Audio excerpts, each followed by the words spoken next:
मित्रों, जय श्री कृष्णा। आज आप लोग श्रीमद् भागवत गीता के 5वें अध्याय का महात्म्य सुनेंगे।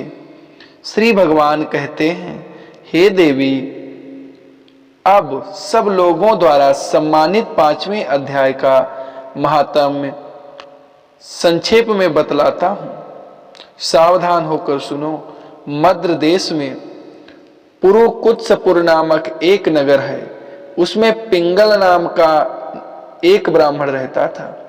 वह वेद पाठी ब्राह्मणों के विख्यात वंश में, जो सर्वदा निष्कलंक था, उत्पन्न हुआ था, किंतु अपने कुल के लिए उचित वेद शास्त्रों के स्वाध्याय को छोड़कर ढोल बजाते हुए उसने नाच गान में मन लगाया।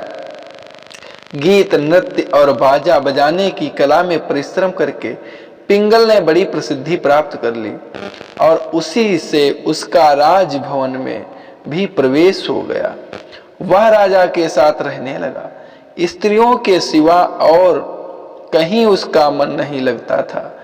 धीरे धीरे अभिमान बढ़ जाने से उच्छृंखल होकर वह एकांत में राजा से दूसरों के दोष बतलाने लगा। पिंगल एक स्त्री थी जिसका नाम था अरुणा।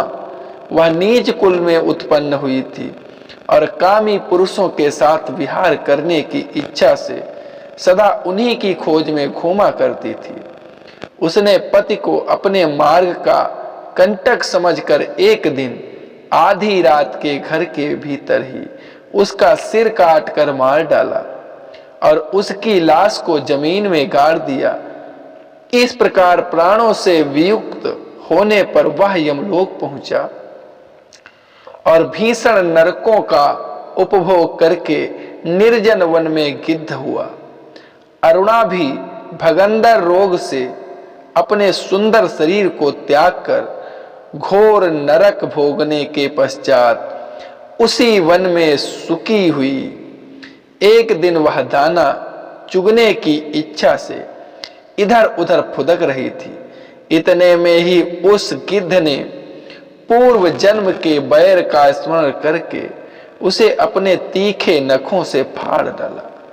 सुकी घायल होकर पानी से भरी हुई मनुष्य की खोपड़ी में गिरी। गिद्ध पुनः उसकी ओर झपटा।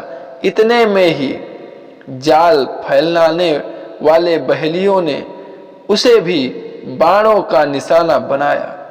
उसकी पूर्व जन्म की पत्नी सुकी उस खोपड़ी के जल में डूबकर प्राण त्याग चुकी थी। फिर वह क्रूर पक्षी भी उसी में गिरकर डूब गया। यमराज के दूत उन दोनों को यमलोक में ले गए। वहां अपने पूर्वकृत पाप कर्म को याद करके दोनों ही भयभीत हो रहे थे। तदंतर यमराज ने जब उनके घृणित कर्मों पर दृष्टिपात किया, तब उन्हें मालूम हुआ कि मृत्यु के समय अकस्मात खोपड़ी के जल में स्नान करने से इन दोनों का पाप नष्ट हो चुका है। अब उन दोनों को मनोवांछित लोक में जाने की आज्ञा दी। यह सुनकर अपने पाप को याद करते हुए वे दोनों बड़े विस्मय में पड़ गए और पास जाकर धर्मराज के चरणों में प्रणाम करके पूछने लगे, भगवान, अब हम दोनों ने पूर्व जन्म में अत्यंत घृणित पाप का संचय किया है। फिर हमें मनोवांछित लोकों में भोजन का भेजने का क्या कारण है? यमराज ने कहा, गंगा के किनारे वट नामक एक उत्तम ब्रह्मज्ञानी रहते थे। वे एकांतवासी, ममता रहित, शांत, विरक्त और किसी से भी द्वेष न रखने वाले थे। प्रतिदिन गीता के 5वें अध्याय का जप करना उनका सदा नियम था। 5वें अध्याय को श्रवण कर लेने पर महापापी पुरुष भी सनातन ब्रह्म का ज्ञान प्राप्त कर लेता है। उसी पुण्य के प्रभाव से शुद्ध चित्त होकर उन्होंने अपने शरीर का परित्याग किया था। गीता के पाठ से जिनका शरीर निर्मल हो गया था, जो आत्मज्ञान प्राप्त कर चुके हैं थे, उन्हीं महात्मा की खोपड़ी का जल पाकर तुम दोनों पवित्र हो गए हो।